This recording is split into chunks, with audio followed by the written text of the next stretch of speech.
Alright, this is going to be somewhat of a straightforward video about wiring a 4-gang switch box with all 3-way switches in it. I am not a licensed electrician. This is not a tutorial. This is really actually posted for critique, so I probably did something wrong. Why don't you let me know how it looks? So again, this is a 4-way switch box. I have 6 total wires going in it. This is 14 wire that I'm using here. It's all lights, LEDs. So I start off by just stripping back the protective coating on each one and making a small label for each of the incoming wires into the box so I know what's going on. I do that to every single wire. Again, there's 2 incoming hot wires and 4 outgoing wires.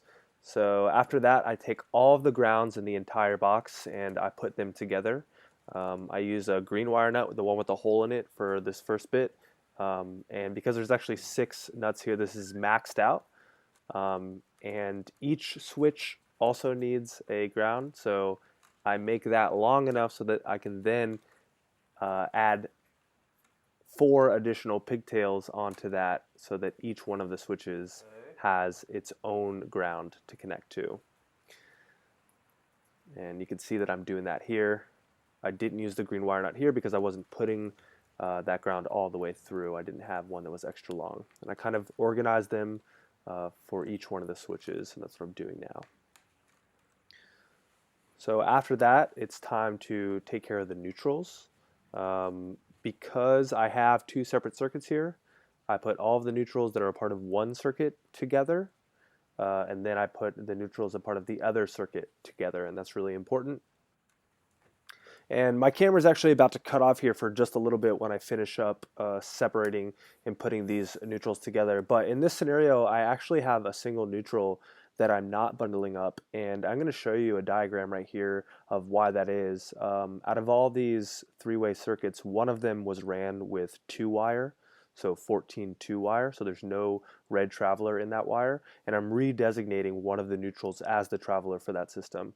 I've included the diagram here that I base that off of. Let me know if that's code approved way to do this.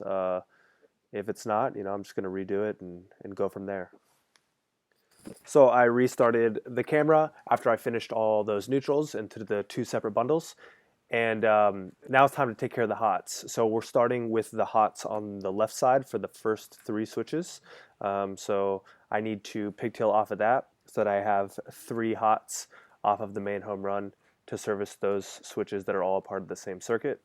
So I do that here, get that all organized.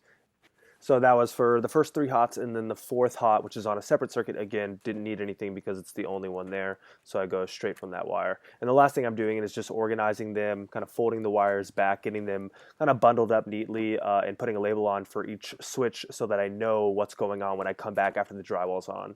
So again, this video is just really for critique, so if you have any info, tips or tricks, or notice I did anything wrong, be sure to let me know in the comments. And yeah, don't be afraid to rip me up.